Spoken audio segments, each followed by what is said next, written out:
lady that later died, Ann Uzo King. That lady died on August 2nd, 2006. And that Ann Uzo King, before that period, this brother, the elder brother, Ifeanyi Uzo, you know that the name was changed to King. It was the real name is Ann Uzo. Mm-hmm. So they want to change their names. Yes, they changed their names. So the younger brother, who is Ifeanyi Uzo,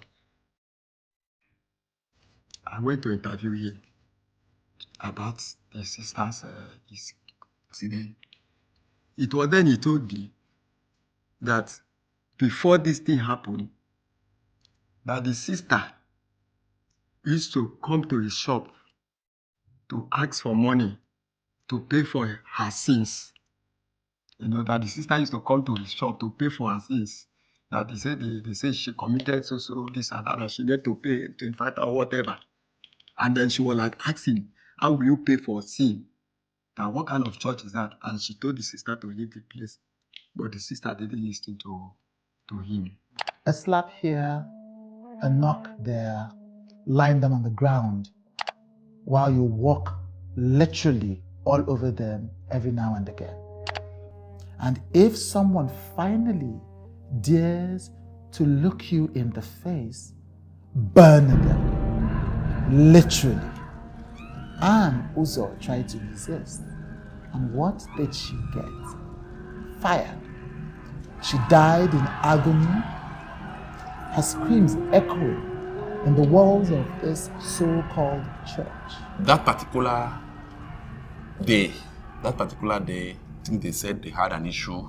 You know, there are people, boys and girls living in the house. Some of the girls, I think, boys and girls living in his house, grown-up people who don't have their own house, who he calls that, maybe they are his servant or whatever, they are under him, they serve him. There were issues about them having, they said they were having sexual intercourse about them, which they denied. Then the people, amongst themselves, they denied it. He now came, meanwhile he doesn't have a wife. He doesn't have a wife, and I think he was, almost 30-something to 40 then. He never married nor had children. Susan further testified in court that King is not being truthful about knowing nothing about the fire incident. In fact, she said she was at the center of the entire ordeal.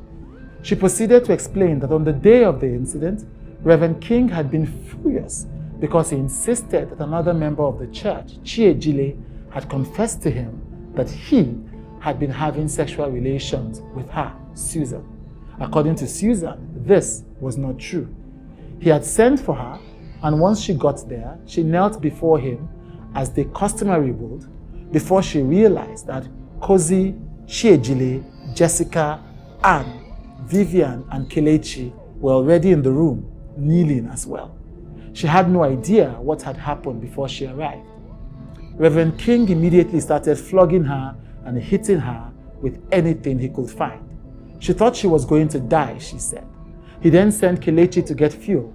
When Kelechi came back, King had said the fuel was not enough, so Kelechi went to get some more. Then eventually, he now came, according to him, he punished them while they were kneeling down, was beating them without any form of, you can't stand up. If he's beating you, you can't stand up. You can't even touching the part where he's beating you is a problem. Then when he finished beating them, he actually went and got fuel. And they were still thinking that it's a joke.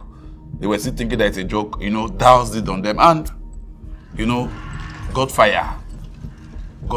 And some of them quickly discovered that this thing is not a joke, and took off from the scene. Some of them had small burns. While others were jumping and running away, the weight of this, how was much. And Alanti was also putting on nightgown that time. All those things contributed. So her own burn was, I think, second or whatever degree burn, according to doctors. So her own was beyond normal burn. She was now rushed to the hospital at around that time, Oshodi area at that time. So it was in that hospital she was undergoing that pain before the news broke out that she had died on the 2nd. She died on the 2nd of August, 2006.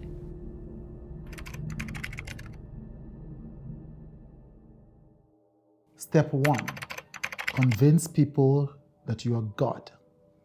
Not a man of God, not a humble servant. No. You are God himself.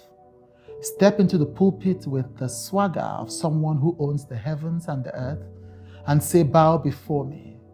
What's that? Blasphemy? Relax. People eat it up.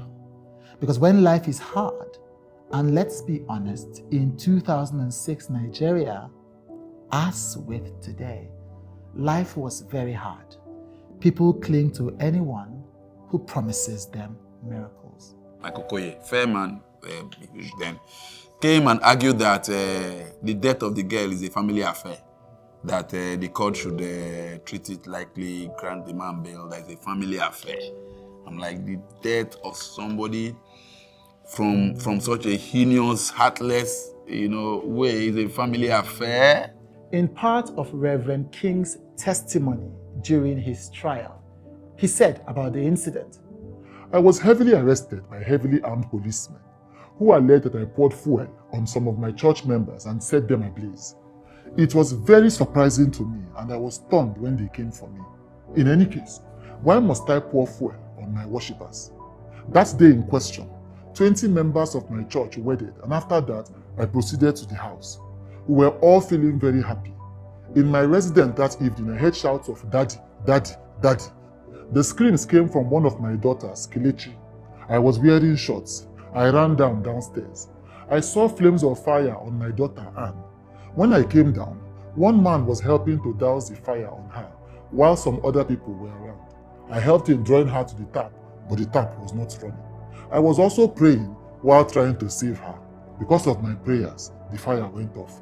We then took her to the nearest hospital where she was receiving treatment. His defense was that it was a generator fire that actually killed the girl. I think at the court, at the High Court, he tried to raise a defense that I think he was not around. We'll call it alibi in law. Alibi is that, I'm not here today when something happened here. I'm somewhere else. So the court disagreed with him that you have to raise alibi. Yes, there's a duty when you raise alibi. One, there's a duty of police to investigate the alibi. But he now wanted to push that blame on the police. But I think the court now said no. One, you have to prove your alibi. You have to prove your alibi. Tell where you were, who was there with you, who saw you going there, who saw you living there. You have to prove your alibi. Then two, you can't raise alibi in court.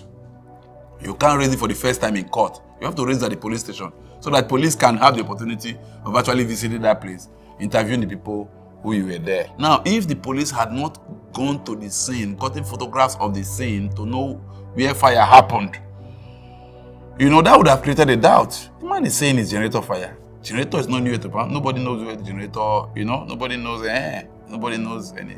Yeah, so because of that, there was no doubt, but if not, the man would have.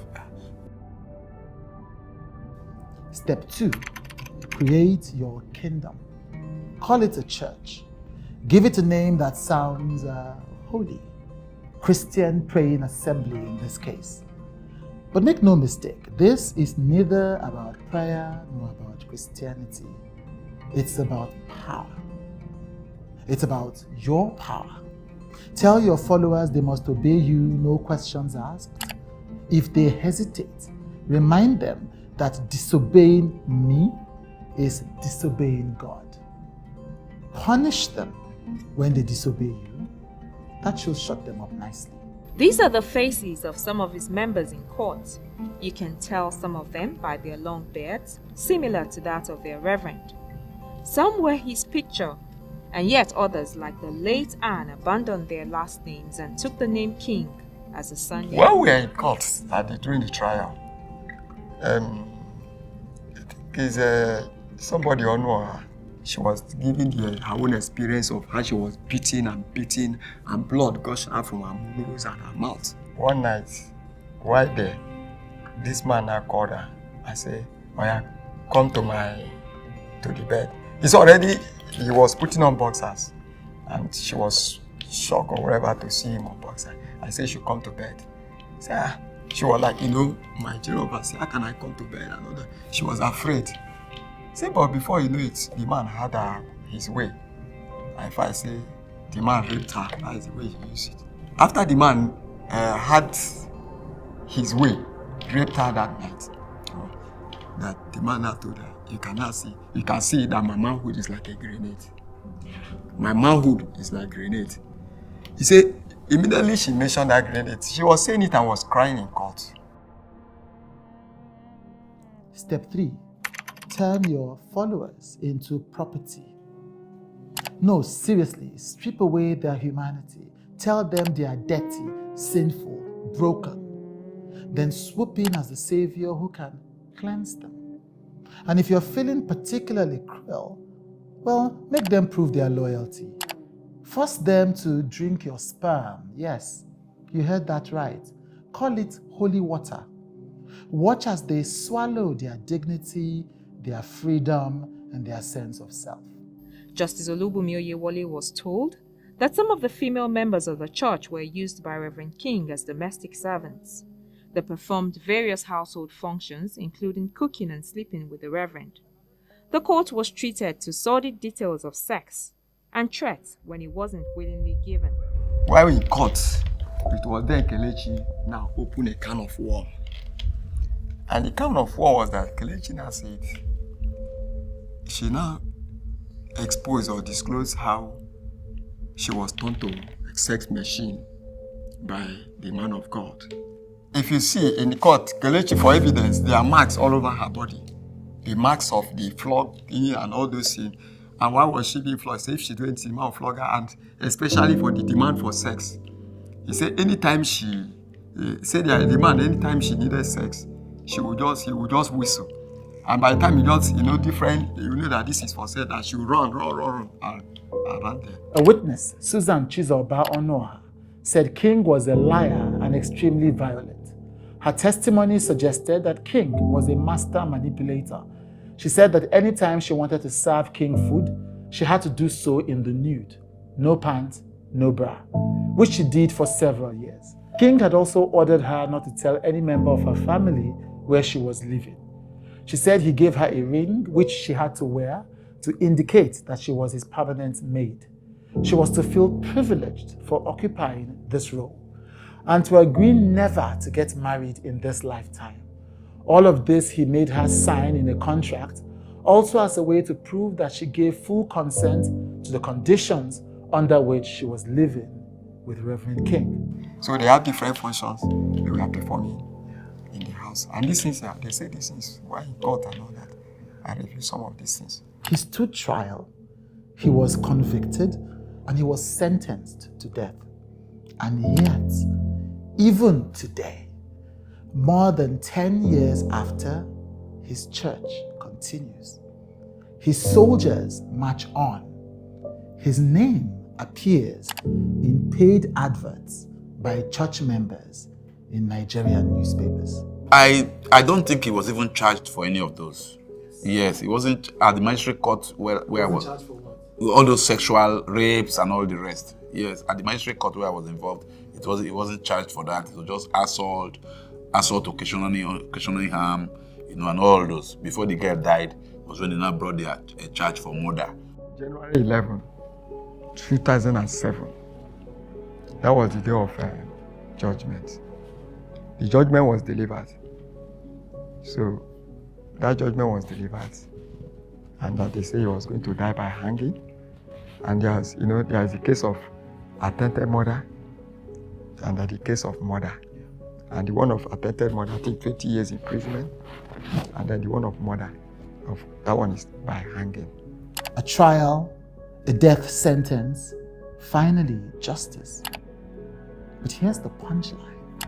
While you yet sit on death row, your followers are still out there. Still calling you daddy, still trying to intimidate the police and the courts, still running the victims out of the country, still believing that you are God. I want to make a personal request to you. Many of you watch like, comment, but you don't subscribe. Now, subscription matters as you subscribe and as you engage. So I am making a personal request. Don't just watch and leave. Please click the subscribe button. It matters to me.